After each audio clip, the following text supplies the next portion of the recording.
Okay. Well, I'd like to thank you for joining us today, first and foremost. We've been in contact, as well as Mr. Kasamba Kokaye has been in contact with you. So I'd like to introduce all of us officially. I'm the project coordinator, and Mr. Omar Sanchez and Mr. Kokaye are research assistants in the project, and Mr. Dion Winchester's on the committee, actually, that is heading the project. And we'd like to thank you again for joining us today. And just some background information for you. What we're going to do is ask you a few questions regarding your background, your professional path, and all of those questions are going to be recorded. Ultimately, they're going to be made available to the committee, committee that's being headed by Dr. Austin. And if you feel uncomfortable answering any questions, you could just tell us to move forward, and we don't have to answer any questions you don't feel comfortable answering. Beyond that, do you have any questions for us before we begin? Yeah, I got a few. We have a lot of ethnicities represented here, don't we? See, I know Mr. Winchester. The rest of y'all, I don't. I can tell from your last name that you're either Greek or at least from the Aegean.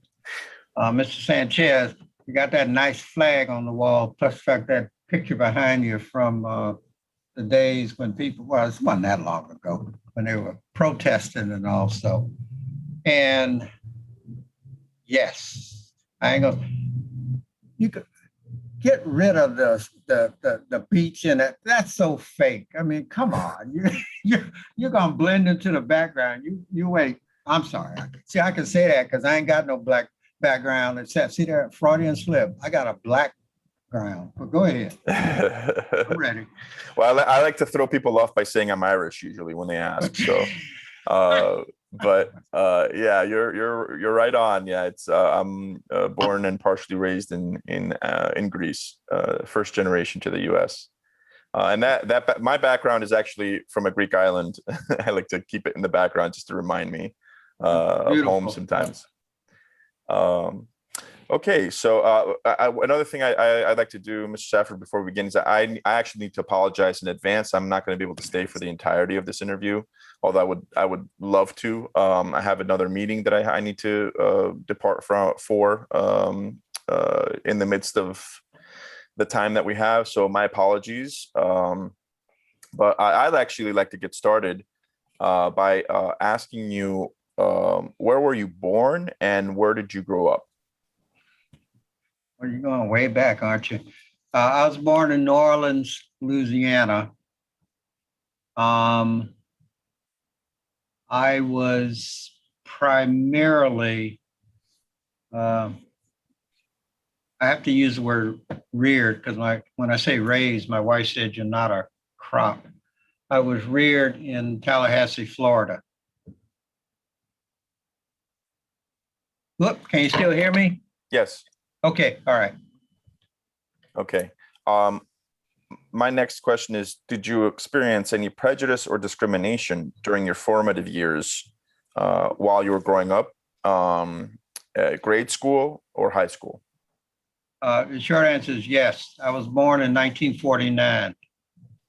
So that's well before Brown. In Tallahassee, there was strict Jim Crow.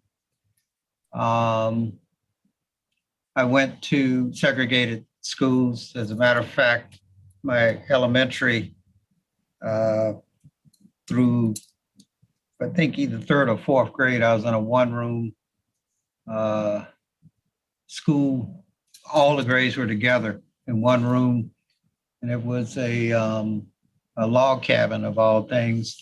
And we had a potbelly stove in the middle in the winter to keep the classes warm. and it wasn't coal because the school board didn't allow us to have coal. We used to collect, and the students would bring wood scraps from construction sites that we would put in the stove to keep us warm in the winter. So, and of course, we got the hand-me-down books that were all out of date and everything. But, and if anybody's from Tallahassee or Leon County, I grew up when it was against the law to be on FSU's campus. And primarily, most of the purchases, dry goods, things of that nature that people who were Black received was from a just north of the FSU campus, a settlement called Frenchtown, where the one pharmacy, one doctor, and then dry goods store, primarily run by Eastern European Jews who served the Black population was. I mean, that's how I grew up.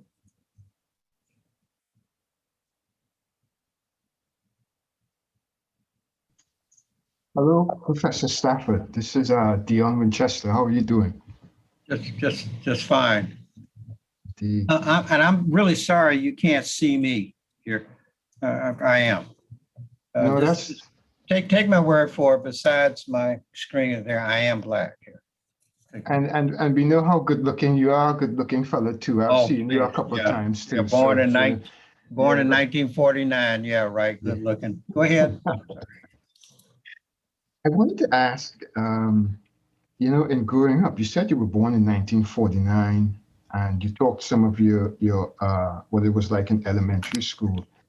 Do you have a recollection of when you first became aware of race or that you were Black?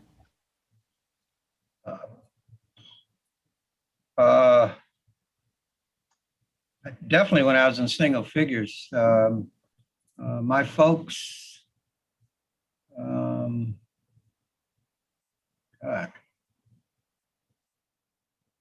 I know well before I started school, and when I started, at least public schools, there was no such thing as pre-K and all that type of stuff.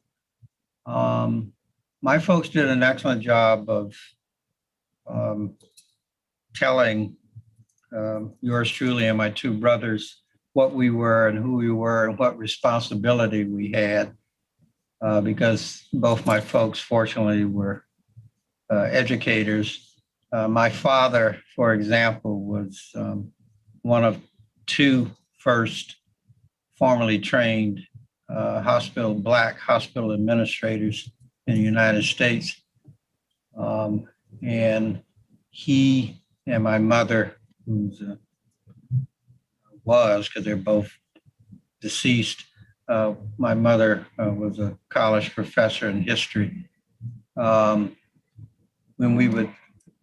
I was aware of it, when we moved around, one thing they always told us wherever we landed was that we had a responsibility, not only to the race, but to the larger society.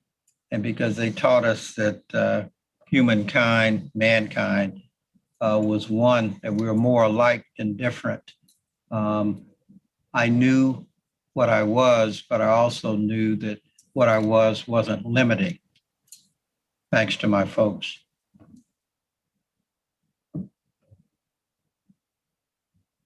Y'all recording this, shoot, if you're recording it, which is great, you have to take the notes don't have to be that detailed. Of course, I see my sister there. She ain't taking no notes. She's just up there. Go ahead. I'm sorry. Go ahead. Hello, Dr. Stafford. Sorry. I hope you're having a great morning. If I could, wait a minute. Wait, I'm sorry. I'm really sorry. But I got more to say. Man. Go ahead. That is fantastic. shoot. Now that the picture's gotten larger. That is fantastic. Now, I couldn't do that in my job. They kicked me. They wouldn't let me in the courthouse. Mr. Sanchez, if I could, just for a second, I've got the same screensaver back there in the back. It's wonderful. Go ahead with your questions. Sorry. It's okay. I ain't your house, Winchester, either. Go ahead. I I was just about to ask, what made you decide to go to college? And did you have anyone encouraging you to go, such as any family members? And on another note, having family members who are from Tally and went to FAM, I wanted to ask if you went to FAM. No, I did not. Let's start with the last one. Both my folks taught at FAMU. My father in the health department when we finally moved there after because his health went down and we had to move to Tallahassee. And my mother in the history department for decades, they felt that it would be inappropriate for me to go to FAMU because either administration or other students would think that I was receiving favoritism because my folks taught there. So I went to FSU, and I went to FSU, God, way back. What was it? 68 to 72, I think. I went to FSU when there were probably less than 2,000 people of color on that campus, even though I was from Tallahassee. And what was the other question about going to college? Well, I was just going to say. No, I wasn't encouraged or anything. I mean, it was expected. And more than that, my folks and their folks in front of them on both sides of my family had worked very, very hard and diligently to make sure that the next succeeding generations, if there was to be any, would attain as much education as possible, because they realized that not only was it somewhat a protection, so to speak, but it would allow succeeding generations on both sides to do better and to give back, to be able to give back. Hi, Professor. Go ahead. No, I just wanted to ask a quick follow-up question to that. In deciding what factors went into deciding to go to FSU, and if you can contrast that with perhaps why maybe you did not attend another HBCU. Let me think. The major factor was, as I stated earlier, the secondary factor was that the early summer when I finished high school and it was time for me to go to college, I had choices. My father died. And I have a younger brother. And so as a family, we collected, and my older brother was away. We collectively decided, besides not going to FAMU, that it would be better that I go to FSU. I could live at home, I could save money, and I could be a male presence there. I could be a male presence there in the household in Tallahassee, because remember, that's where I grew up. So those are the two major factors.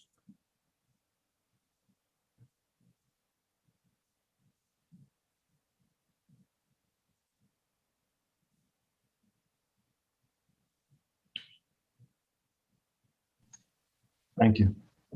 Sure, sure.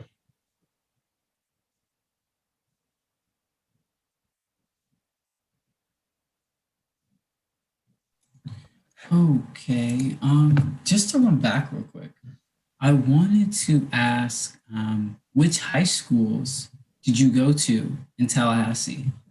When my dad was living there, he actually went to Leon. Yeah, I remember when they were integrated. I Oh, did, yeah, I do.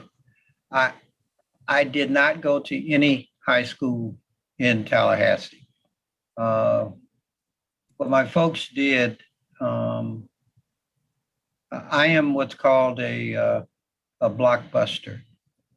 My folks came to me toward the latter part of the summer um, in '64 and asked me if I would like to go away to school for high school. And I said, yeah, sure, where?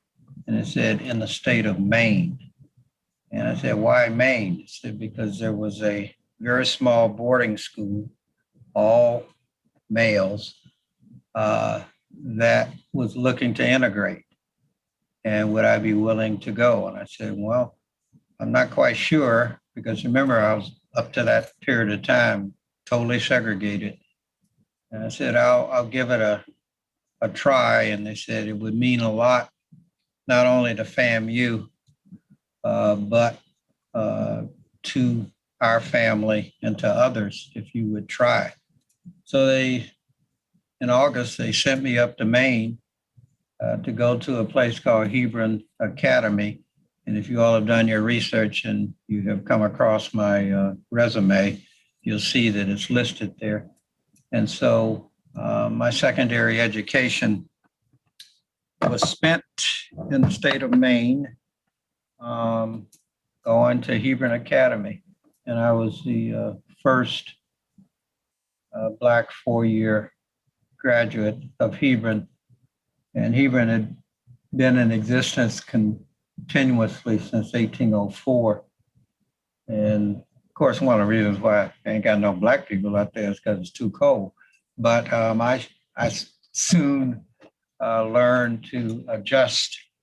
And by the way, a couple of years ago, I had my 50th reunion with my class, and it was great being around the classmates who were left. And all of us agreed that this was a very formative period in the United States. And for me, being Black and the only at that school, it was extremely formative for me. And I'm going to add this because it's part of what I bring and have brought, I hope, to the University of Florida. The best education in terms of seeing that we are more alike than we are different was the education I received at Hebron, because I found for the first time that white people were not monolithic, that they discriminated against, that they found differences among themselves, and that they treated each other by and large the way, based upon these differences, the way that they viewed and treated us. And the differences, of course, were largely socioeconomic, religious, and to a lesser extent, ethnic.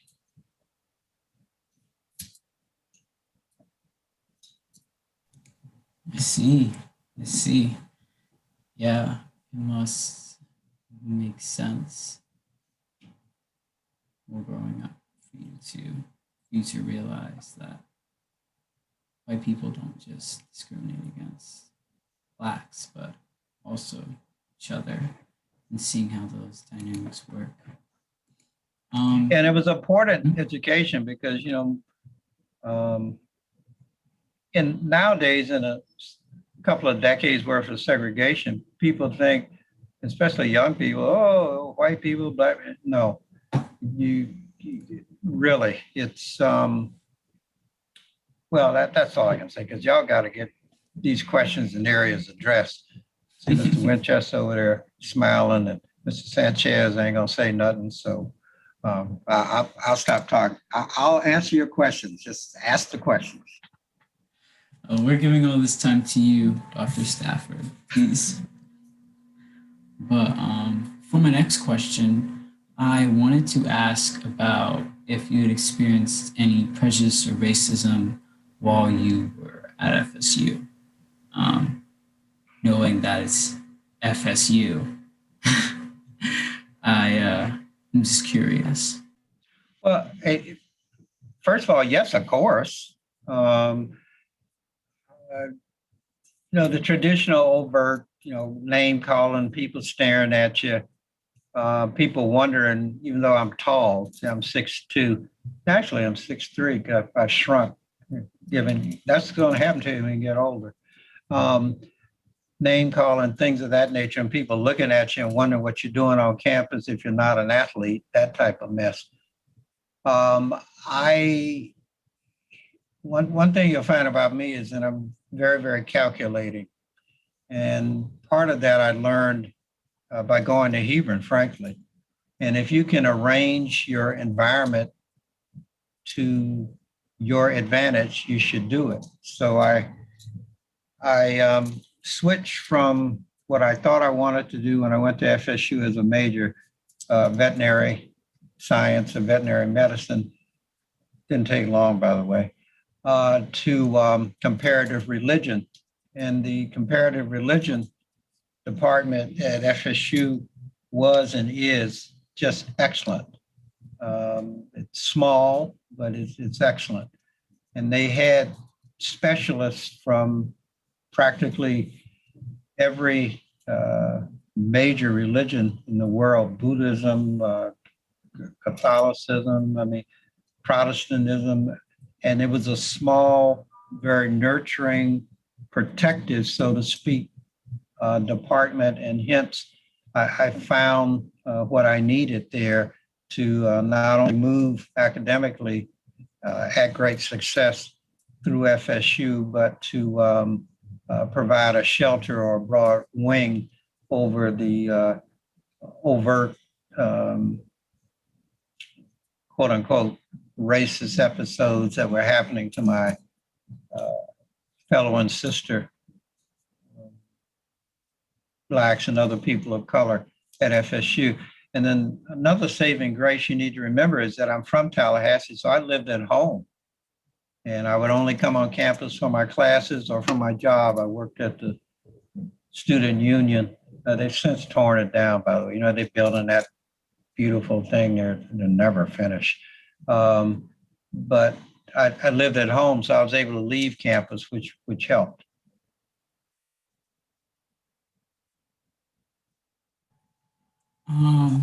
You mentioned the comparative religion department and how it was kind of a safe haven for you. Could you speak about any maybe specific experiences or specific professors that made it like that for you? Well, I'll speak of one. There's a very, very famous, he is long since dead, professor that FSU had by the name of Richard Rubenstein. He was extremely popular during the phase of thinking here in the United States of God being dead. Rubenstein was a contemporary Jewish scholar who surprisingly, at least from the Jewish perspective, addressed the issue of God being dead or not a part of humanity or society during that period of time. He wrote a famous book among many called After Auschwitz, when in essence, he put forth the premise that for his ethnic group, his religious group to have gone through Auschwitz, Nazis and extermination of Jews and all that stuff, and still to have faith that the common approach of God being dead didn't, from his perspective and his work, research and all, didn't have much of a foundation because human beings and human nature was such that they needed an outside source, so to speak, to make sense of what was going on and to give them hope. He stands out to me because he and I became very close. I remember when I was about to finish FSU, and what I wanted to be was a theologian, not a priest or a rabbi or imam or anything of that nature, but a theologian, to write about the role of religion in confirming that mankind was one, and how through theology, people can be brought together to lessen or minimize the impact of quote unquote racism, etc. So I wanted to be a theologian. To do that, you have to go to divinity school. Divinity school is 4 years. It is a graduate program. It is very expensive. Here in the United States back then, and even to this day, there are few high quality divinity schools. The best was Union Theological up in New York. I entered a competition for 50 full 4-year ride divinity school grants. It was offered at that time by the Rockefeller Foundation. Made it through first, second, and then the third, very extensive. I remember I had to travel down to Tampa or St. Peter, something like that, for some interviews. Unfortunately, I was not selected. And so I had to quickly pivot to what else to do after, my BA degree. I went to Professor Rubenstein and said, in your experience, what advice would you give to me? And he immediately said, you need to go to law school. He said, you don't have to be a lawyer. He said, but the training that you receive, the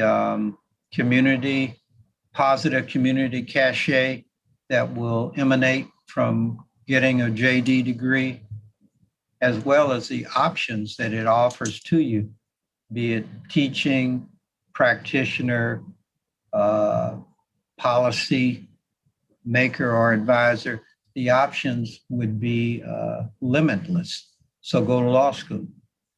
And I took his advice and I talked to the one Black lawyer in Tallahassee who I knew and who my family knew, who, by the way, went to Howard. And they both said, if you can, go to law school. And that's what I chose to do.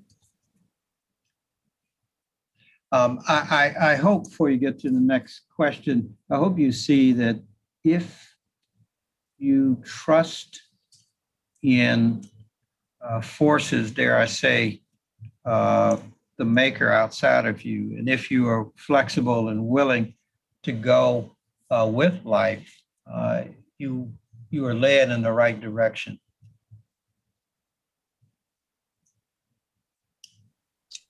Hello, Dr. Stafford. So I wanted to ask, what was your experience like in law school, and what did you end up doing with your law degree? Okay. Well, it's strange. I applied to a number of different law schools. I ended up going to Duke mainly because my mother, who is from Atlanta, but my mother in her first teaching opportunity taught at Bennett College there in Greensboro. And my mother, and tell you how odd things are. My mother taught my wife's mother at Bennett. And so that was I didn't know I was going to meet and marry my wife, but anyway, my mother said that North Carolina, with its emphasis on education, higher education, and the many, many fine colleges and universities there, said that it might be good to go to Duke. So when I was accepted, I went to Duke. Duke was very small. I don't know if you remember it or not, but I was there from 68 to 72. That was in the heyday of Watergate and all that mess. Richard Nixon went to Duke Law School. People forget that. And so there was a lot of consternation and everything at the school while I was there. There were 14 Blacks in the entire school when I was there. And we, whether it's 1L, 2L, or 3L, were very supportive of one another because there were so few of us. And I soon realized the legacy and the importance and the, what shall we say, the ranking, so to speak, of what a great law school Duke was. So I set about, as I told you before, to take advantage as much as I could of everything Duke had to offer. My third year, as you can see from my resume, I was president of the Black Law Student Association, among other things. I also, my second year, through a couple of professors at Duke, was on the admissions committee as a student member at Duke. And I'm not tooting my horn, beating my drum, or patting myself on the back, but I purposefully began to clothe myself in positions of power and respect, mainly due to the people I was working with that minimized at Duke any slings and arrows, so to speak, of overt racism. And I did well academically too. So, you know, that it wasn't as it is now where people were so stupid that they would call you names, but people would look at you and wonder what the heck you're doing there, taking a slot from one of their brothers or sisters who lack melanin, I might add. But, you know, by the time I went to law school and given what I'd been through at FSU, it was nothing. I had goals and I was going to achieve them. My parents and raising all of us, as well as, you know, coming up through Jim Crow, I knew I could count on myself, my friends, my family, and what other people thought, said, or tried to do wasn't going to deter me.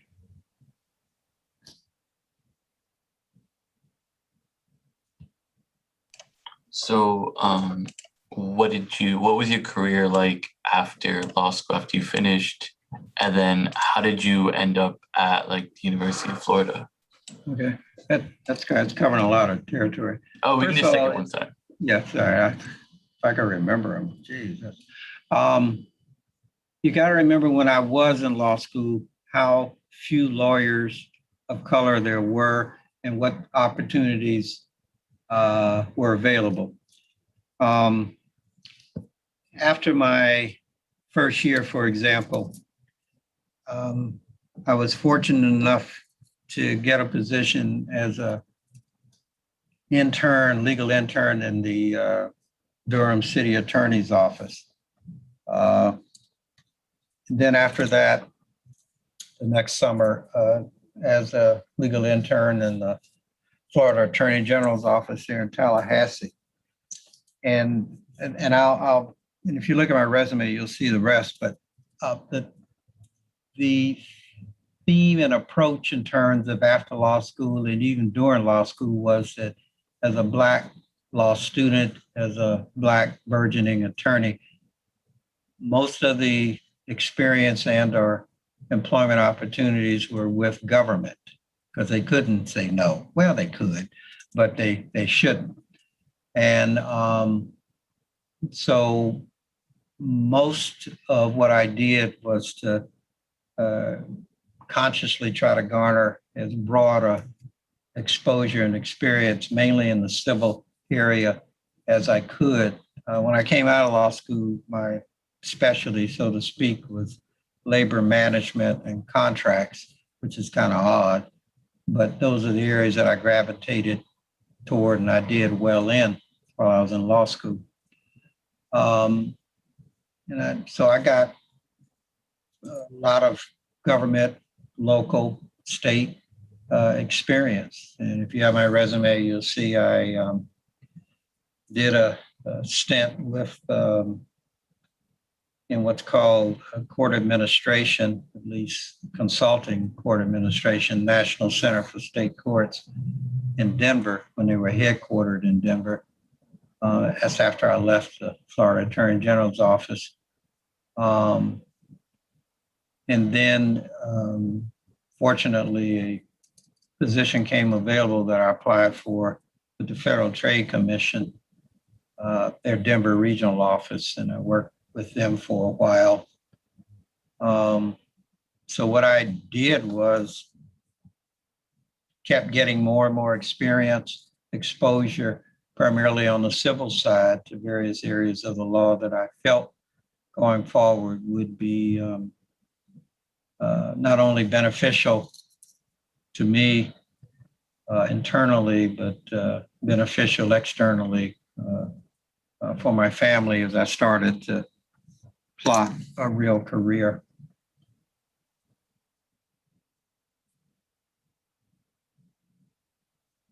Other questions?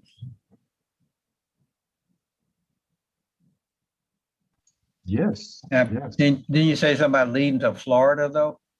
Yes. Yeah, like how did you end up going at the University of Florida? After the thing was this, after I left Denver, we moved, my family, and now by then I had one child, moved to Greensboro, North Carolina to work for a while, primarily with Department of Commerce. But I wanted ultimately to get back to Florida per se, my home, and my wife was willing to go with me.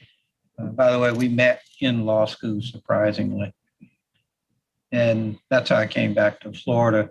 And I worked for a moderate period of time for an agency, a state agency that's now defunct, that's Health and Rehabilitative Services. It's only defunct because they divided up their responsibilities and created other departments down in Orlando.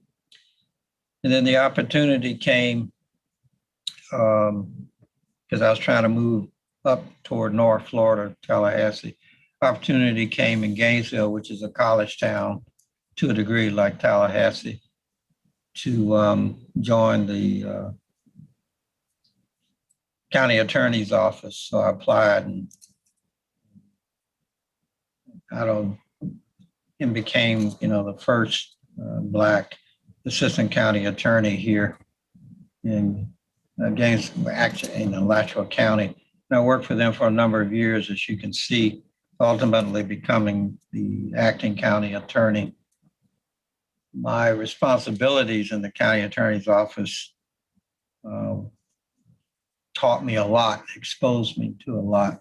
I was responsible for the jail, which at that time was under the auspices of the Board of County Commissioners, not the Sheriff's Office.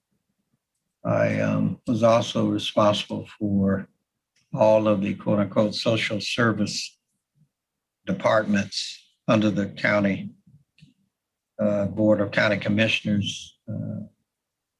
And so it just gave me broad exposure. And then by virtue of the work I did for them, in appearing in court,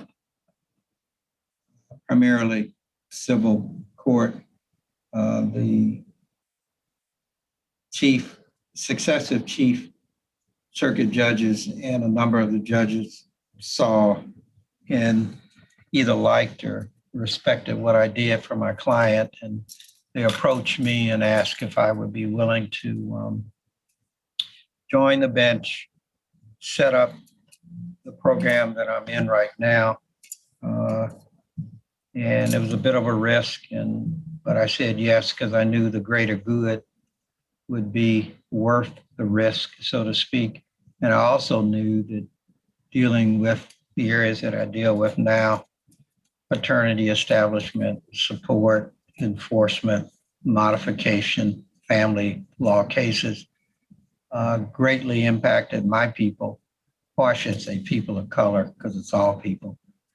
And that to increase the dwindling credibility of the court system, which right now is, as you know, at a rock bottom, I felt that having my presence, my ethnicity, to a lesser extent, my gender, would hopefully, if not stem the tide, at least increase a bit more credibility in terms of the consumers of justice. By the way, there is no such thing as justice. It's just us. And I'm serious. And so I, with my family, took a leap of faith. We've been here almost 40 years in Gainesville, Alachua County. So we're very invested in this community. Okay, other questions?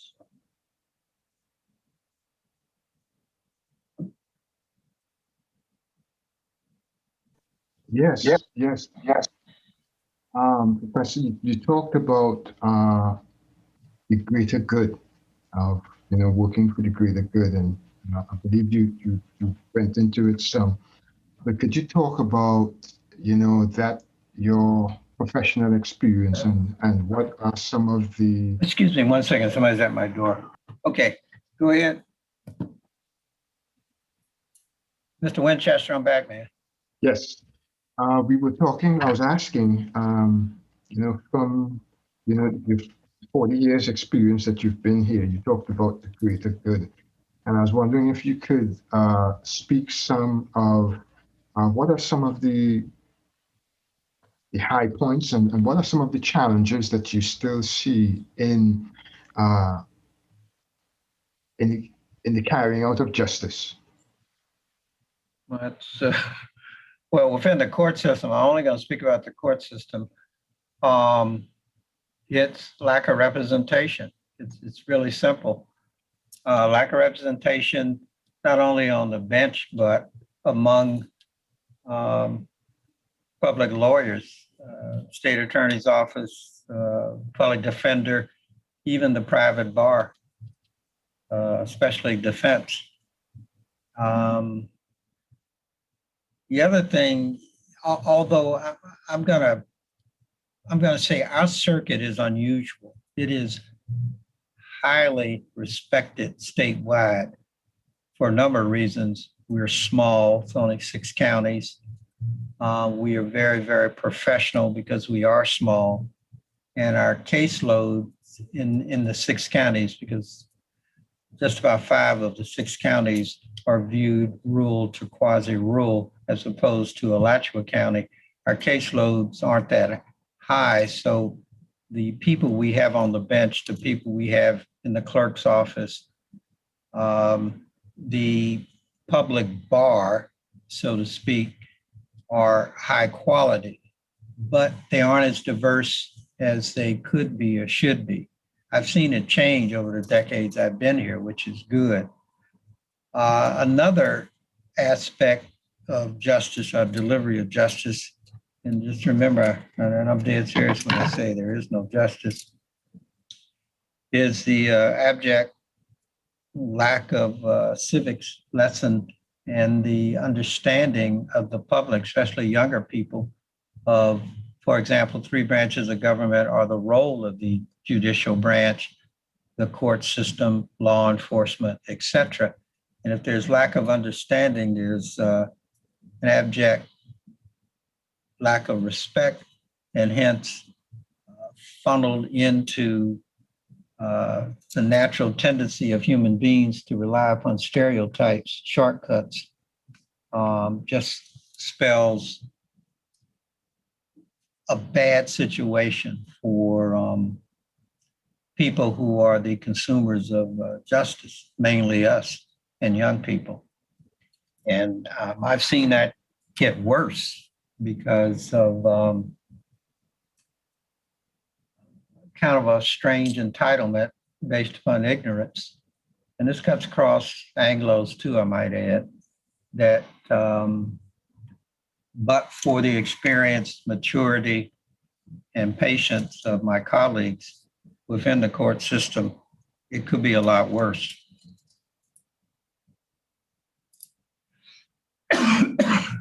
Professor, is that why? Is that in part some of the motivation as to why you became a professor at UF to teach? You know, that's interesting. I would say yes. And that's astute on your part. Of course, I know you didn't think of that question on your own. It was provided to you. But no, that's astute on your part. Yes, I make, unfortunately, nothing practically teaching at the University of Florida. But I work very, very hard for my students. I teach more than my colleagues. That's 2 full loads per semester.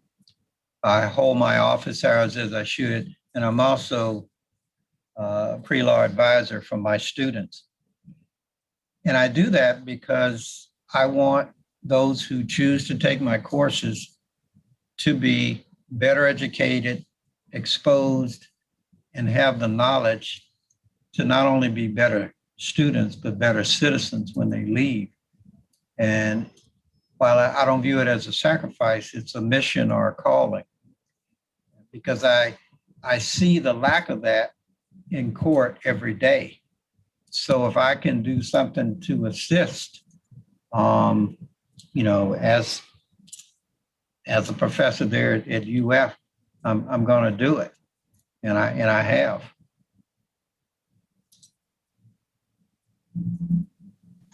And thank you for doing that. What has for how long have you been teaching, and what has been that experience teaching at UF like? That's very interesting. Okay, first of all, let's see who has the best math skills, because I'm going to tell you when I started, and I want who has the best math skills can tell me how long I have been teaching. I began teaching at UF in political science fall semester 1988. 33 years this year coming up. Yeah, I'm supposed to start third week in August of this year. So yeah, it's a long time. I have been through, I think, 5 chairs, and fortunately, and I've developed 2 courses, and I teach 3 courses. I teach American Civil Liberties Fall and Spring, which is POS 3606.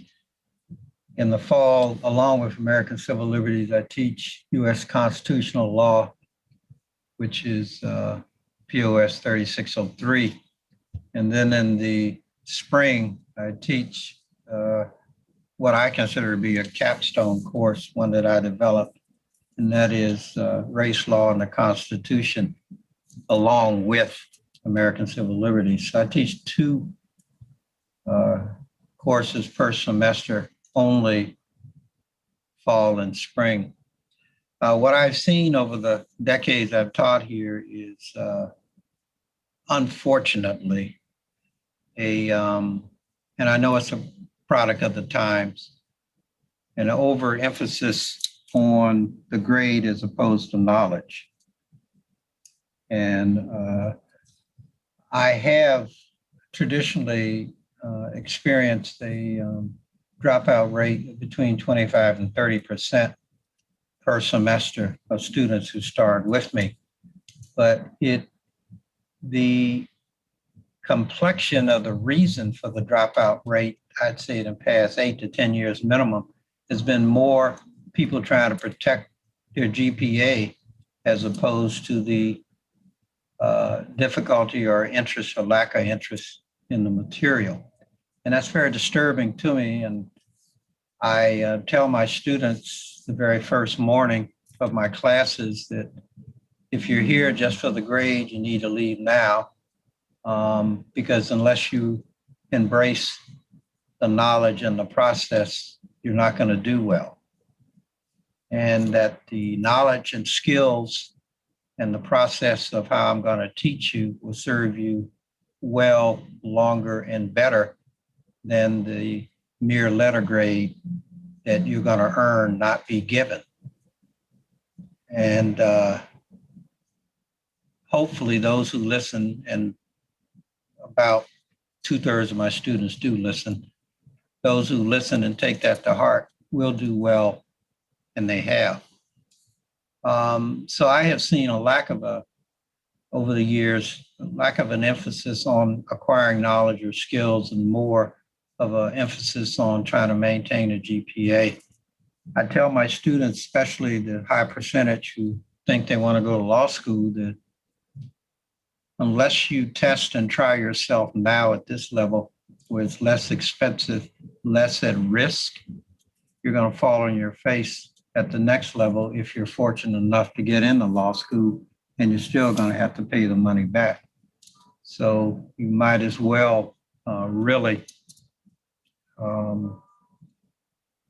invest in the opportunity, the excellent opportunity, not my course, but what UF provides to you.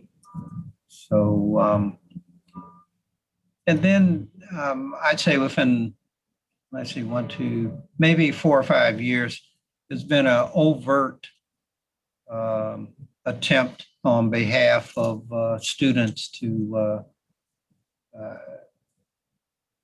try to, I guess you can say, knowledge or intellectually challenge professors per se. I don't have any of that. Well, people have tried, but I've taught long enough. I'm old enough. More than that, I have not arrogance, but unbridled confidence in my abilities, both from an intellectual standpoint and from a substantive standpoint, that I quickly quash that type of attitude or approach, because it doesn't make for a good educational environment for the rest of my students. And I have found that a higher percentage of students who initially take me don't like that environment and they leave. And from my standpoint, that's good, because they wouldn't have been good for the class anyway. So that's what I've seen, Mr. Winchester. Can I ask, why do you think there's been a shift for students from knowledge-driven to GPA-driven? Like, why do you think students are learning that way now? That's real simple, and they aren't learning. It's fear. It's all around them, if not within their family or their peer group, that you've got to earn as best a living as you can. And to put yourself in that position, you're going to have to get education beyond your bachelor's.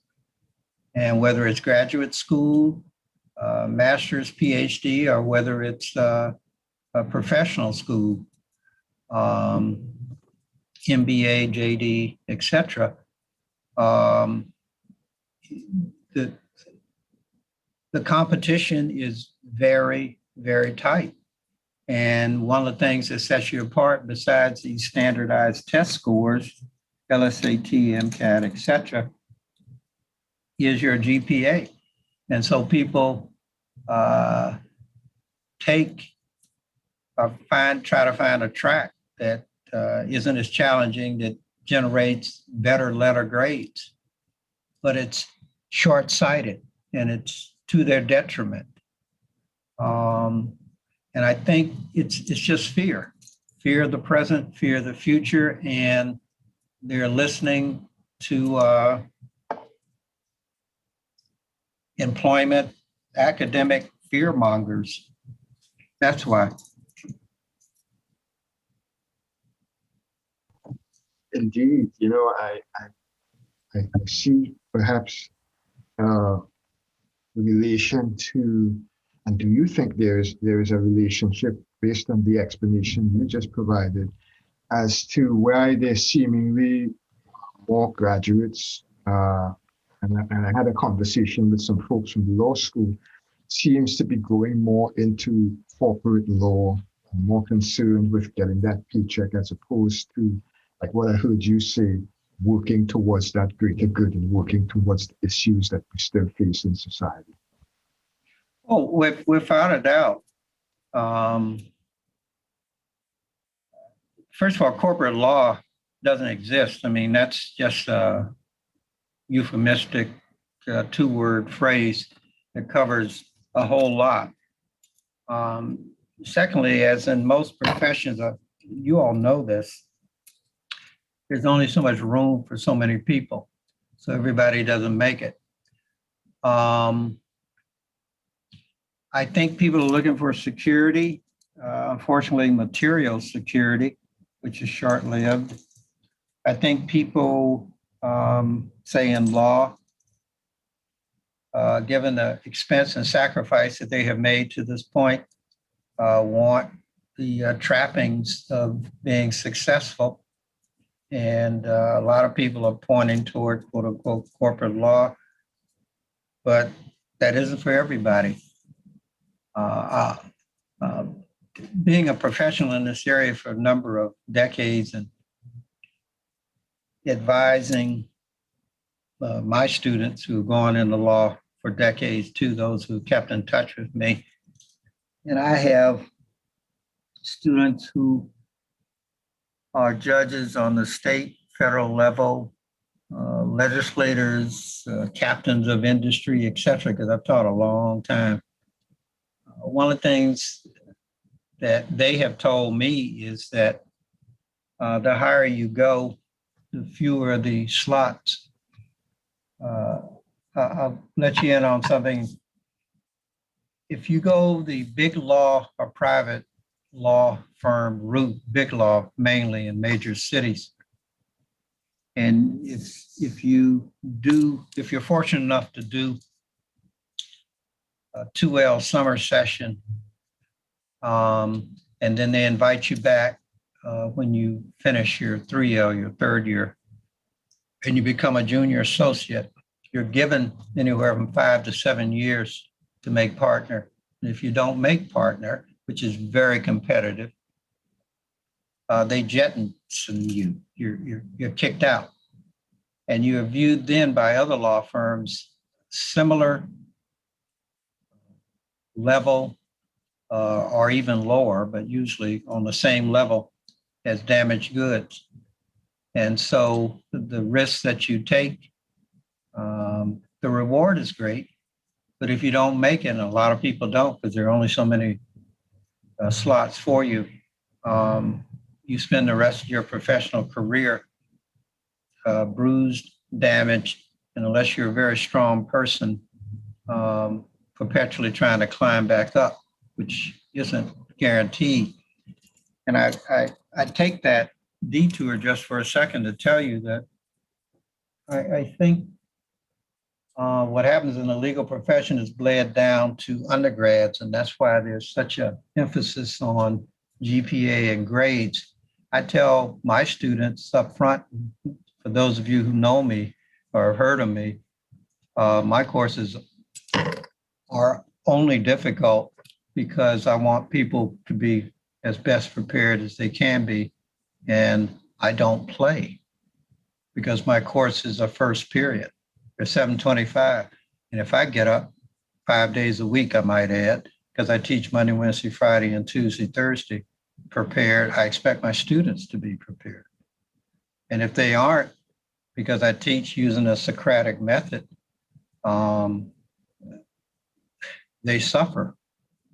And what it does is it builds stronger, better prepared students who go forward because they know, having, so to speak, gone through one or more, and there are other courses that they've got to deliver. And this is especially true of something that's very rare in my classes, and that's people of color. This is especially true of people of color who take me. Okay. Other courses, questions. Well, look, as a lawyer, I'm paid by the word, so I can talk. So do y'all have other?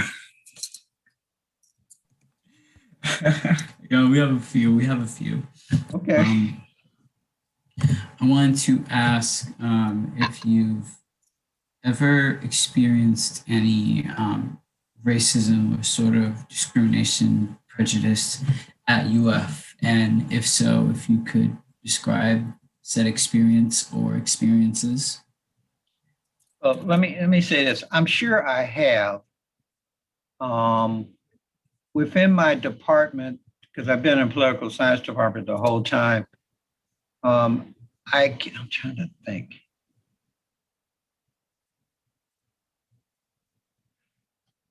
I can't, nothing overt comes to the fore.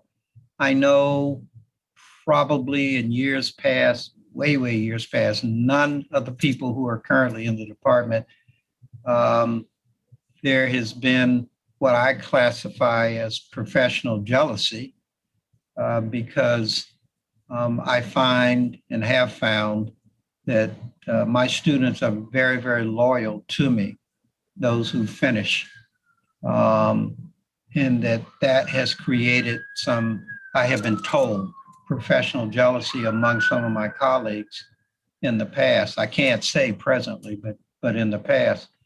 I don't think that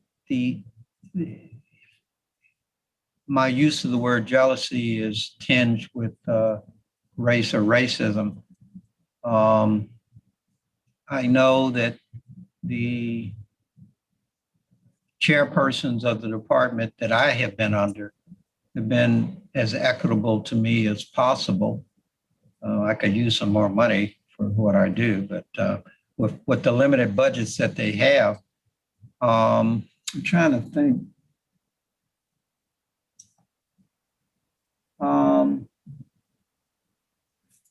Among my colleagues, I'd say no, absolutely no. And part of that is due to lack of exposure. You must understand that for decades, I have worked and balanced 2 full-time jobs. And because I have to teach first period, Monday, Wednesday, Friday, and then come to the courthouse to start doing my work from 9 o'clock on, I'm not around my colleagues that much, except for now these Zoom faculty meetings, which are great. And my office hours have been for decades in the evening, 5:30 to 8:30. So I just don't see, nor am I around. As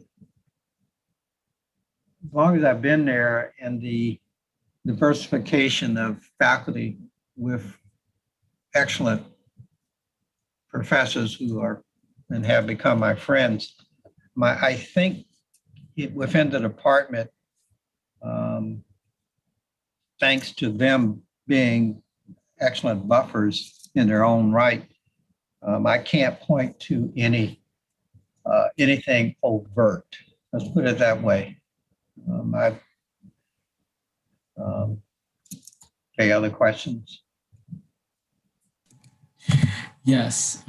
So I wanted to know if you believe that the tenure and promotion process at UF is fair, given you've been there for 33 years. I'm sure you've seen some colleagues climb up, or maybe seen some colleagues not climb up at all.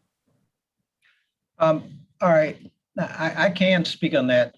Yes, I have, and I've seen colleagues of different ethnic persuasions be treated what I consider to be not fair. And some have left because of it. Gender, ethnicity, age, etc. Because I'm an adjunct, because I do not have the interest or time to publish or perish like most of my colleagues, and also because I have a very, very good firm financial foundation through my court work, I have never subjected myself to the tenure process.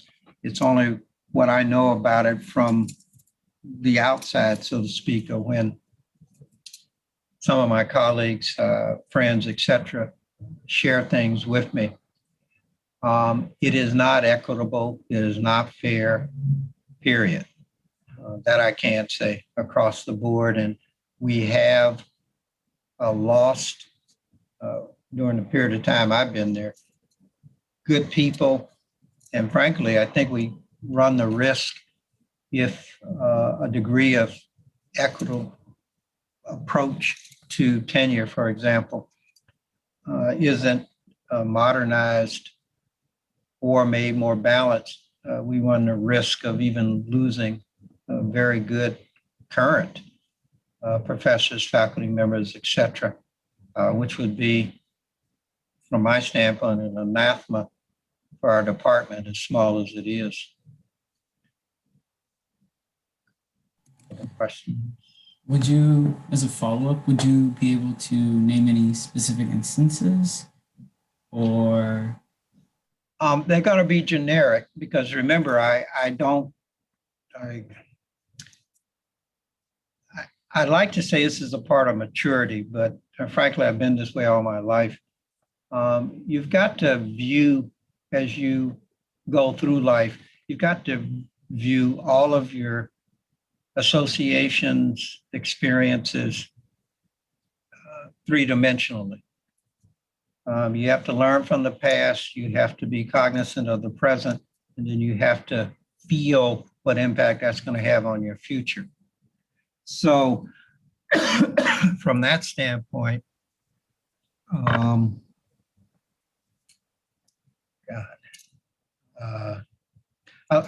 lost my thought. What was your question again? I was just asking if you could go into any instances. Oh, yeah, I got you. From a generic standpoint, I would say the overemphasis on publications and the lack of equitable financial,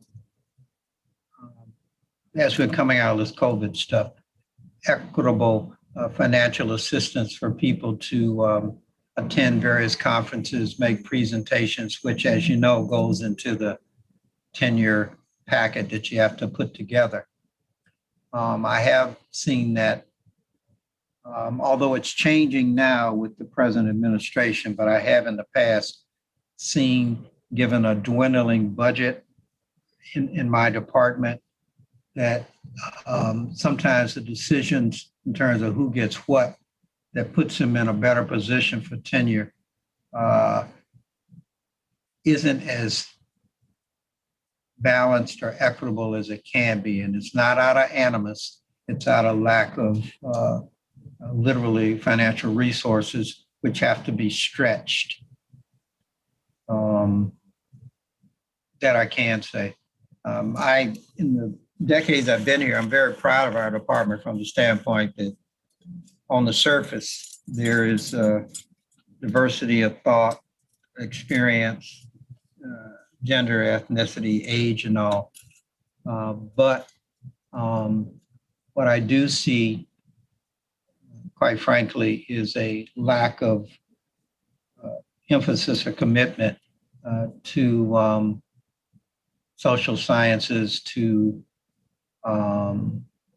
liberal arts, to non-STEM thinking courses and programs that has resulted in a shrinkage of the budgets, which makes it just harder for leadership to, I'm not going to say reward, but equitably assist those professors who are labor and administrative staff who are laboring for the benefit of their students.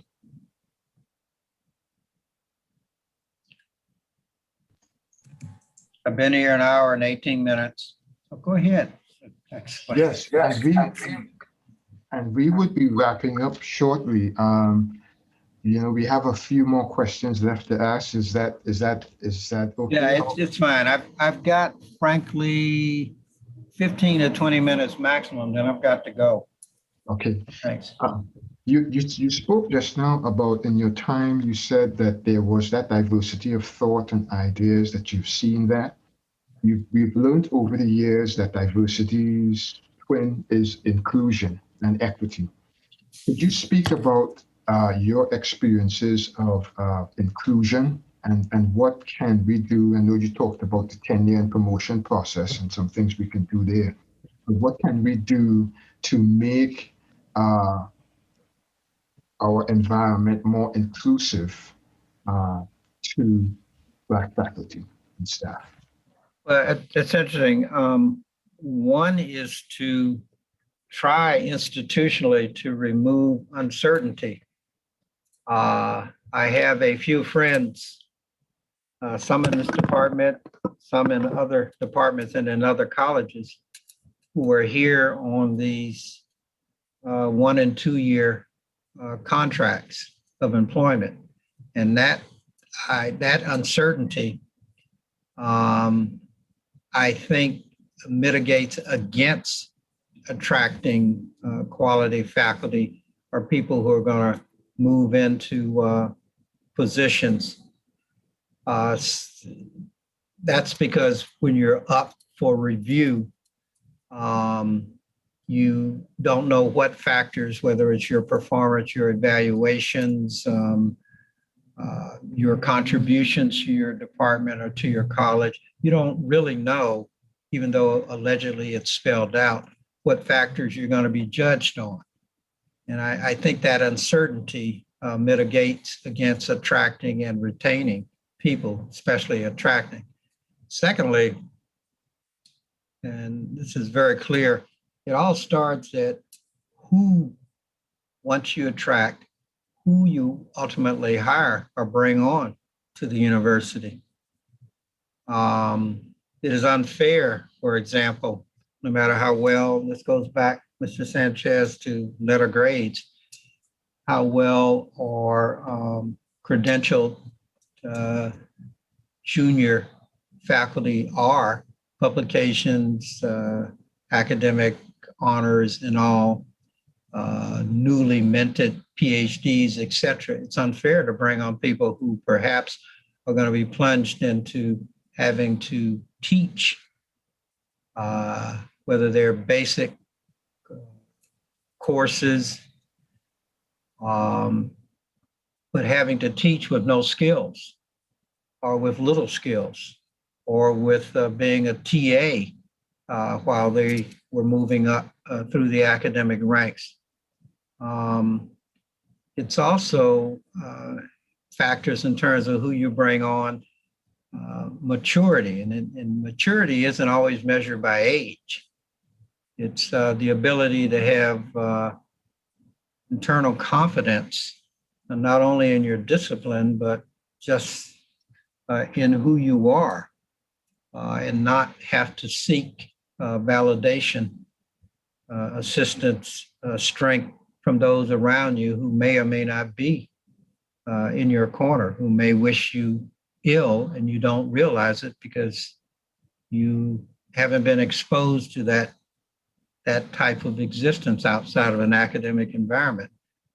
And then lastly, as you all know, those who have been here a while, the South, let alone Gainesville, Alachua County, is a tough nut to crack, whether you're from it or whether you're coming from the outside. And those factors in selection process, I think, are very important, especially if you're bringing people of color to this university. It's either going to spell success or an abject failure, which validates those who don't want inclusion or diversity to work. It provides them with validation to say, see, we wasted our time, they can't cut it, things of that nature. And that's a disservice. Any other questions? I only have two more questions. So why you talked about like there was a neglect of like social sciences and like those types of like research at UF. Why do you think there is that in Florida and at UF? I think you have to clarify your question. I don't quite get it. It's a great question. I just didn't get it to begin with. Could you break it down? So you were talking about how like the wealth distribution isn't like a lot of money isn't given to like class or called liberal arts and social sciences right. here at UF. So why is there that neglect here at UF or neglect in general of those social sciences in higher ed? Again, it's all about trying to be the best. I think we're 7th or 8th, probably 7th among the top 10 public education institutions in the United States. In academia, success is measured by how much money you can attract from the outside so that the primary funding source, the legislature, doesn't have to spend on you. And to do that, the private sector is, and federal government is more interested in investing in those disciplines, areas, individuals where they're going to get a return. Leadership, liberal arts and sciences, soft sciences, etc., never have been, and certainly aren't nowadays in the era of STEAM and STEM, favorable landing spots. And that's why we have to keep fighting in class, for example, for an ever shrinking slice of the pie. You only have to look at the current administration in Tallahassee and legislature to see that you're either rewarded or punished by virtue of what you try to champion. As the flagship university in the state of Florida, University of Florida, of necessity is research-based, STEM and STEAM-based. And because there's a finite amount of money flowing from the legislature, for example, those that aren't in favor, class, for example, get the short end of the stick.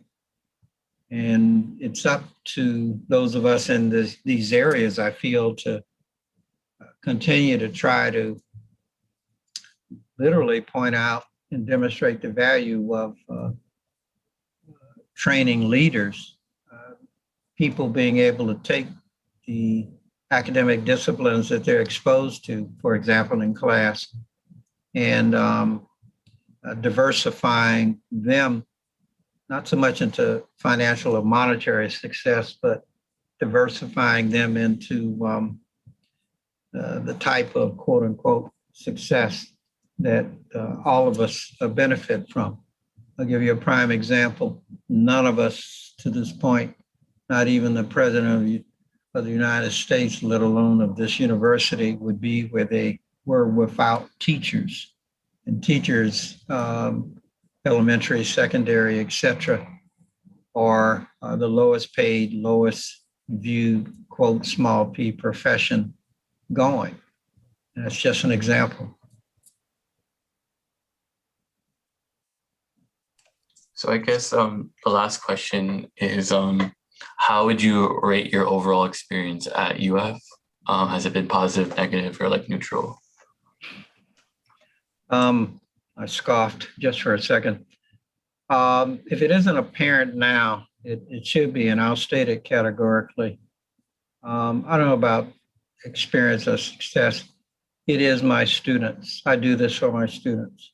I'm trying to, by example and by sharing what beneficial knowledge and experience I have gained thus far in my life, I'm trying, first of all, to stress that humankind is one, that we are more alike than we are different. And I think that's a great lasting lesson. Also, I am to a degree a gatekeeper to the legal profession for those who take me. I either substantially discourage or cause people to change their minds, or I affirm that, yes, my profession is the right profession for you to go into. So my experience is largely driven by the students who choose to take me. And that's the satisfaction that I get out of it. Because it certainly isn't the pay. All right, for the question. Anything else? Well, the time is now 12:30, and Cassandra, do you have any other questions? I do have one question that is a bit personal, related to both our families. But I also, as I said earlier, I have family from Tallahassee, and I wanted to know if you had ever known a man named Robert Dean Perkins and his wife, Trudy Perkins. Unfortunately, right off top, it doesn't ring a bell. Hmm. I have been away literally from Tallahassee, although it's my family home and I come back and visit periodically, since 1972.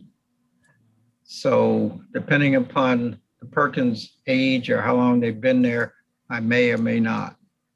But then immediately it doesn't ring a bell, unfortunately. Yeah, they were my great grandparents, and they worked at FAMU and TMH. But I know both those institutions. My mother and my father are long since deceased. Did they leave? Well,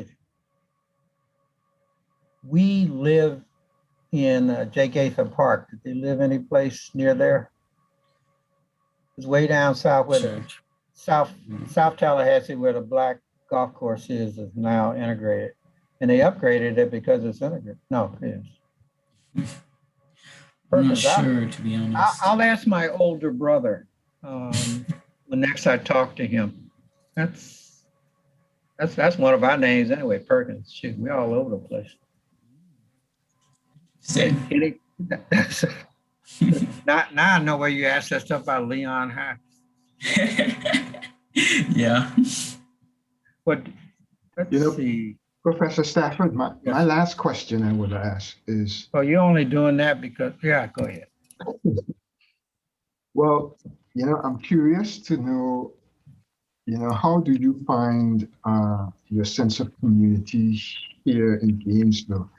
You look back at what community has meant to us within the Black community, and you look and see how that has evolved. So I'm interested to know how today, how do you find community? How do you, find that camaraderie within Gainesville? Well, that's a great question, as all the questions have been, frankly.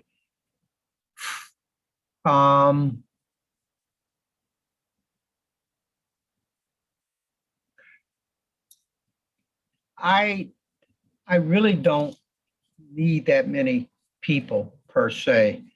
What my wife and I have done for decades here, and how we have created community, is largely through our faith. We are Baha'is, that's our faith, and through terrorism, as we have done for many, many decades here, touching not only communities, people of color, but just the whole community. My wife, for example, runs the National Achievers Program at Santa Fe, which brings her into contact with a lot of different ethnic groups, mainly educational level for, preschool all the way up through high school. Me, before COVID and then hopefully after, she and I both, but I do a lot of speaking at high schools and elementary schools, PTAs, things like that. Before they closed the jail, I used to teach twice a month out at the jail, a life skills class, one for the women, one for the men. And generally just being accessible to the community per se. We, people of color, that's all people of color, Mr. Sanchez. We have seen past 6+ years moving more toward now 2021, the fallacy of dividing ourselves either on age, socioeconomic, educational, or employment basis, because we are all viewed, unfortunately, the same. And so besides safety in numbers, there's strength in numbers. And my family, the way I was raised, the way my wife was raised, we know that we are better off being able to champion the oneness of humankind by doing it together. The last thing I'll say is that going to Hebron made me totally autonomous. So I knew in the final analysis that the only person I had to count upon besides God isn't a person, but besides God was myself.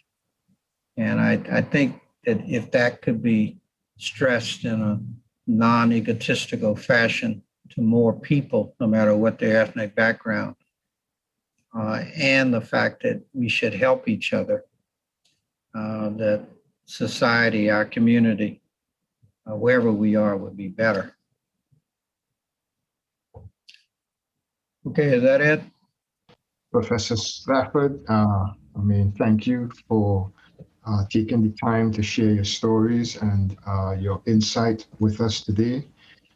We trust and we're confident that your words would serve as a beacon for not only in aiding us, not only in shedding light on this study that we're doing, but for all those who come this way, we hope that you would shed light on their journey too as well. And we thank you for Thank you. I will, of course, if they're willing to get up. Pardon, one more time? I say I will if they're willing to get up, because remember, I started at 7:25. Hey. And nobody takes my courses. What the heck? I would think based on the topic of your courses that your courses would be very popular of late. Race, They are, and people fill them. However, as I said earlier, about a third of the way in, I want more of my people. I want more. By the way, Mr. Sanchez, you're my people too. There are the complexion of my courses, especially race law, has changed over the years. But the basic first course that I teach, American Civil Liberties, Tuesday, Thursday, it hasn't. And people are scared off by work. But I always tell them, it's good to start practicing, getting the discipline and all now at this level, because you're going to spend the rest of your life working. So you might as well expose yourself, getting up early, coming prepared, and delivering. That's just all it is to it. Wise I don't know, words. it's not a question. My God. Okay, I Wise thank words. you all. Thank you very much. Thank it's you. My pleasure. Geez. Are those of us who were interviewed and did our input, are we ever going to see the results of this?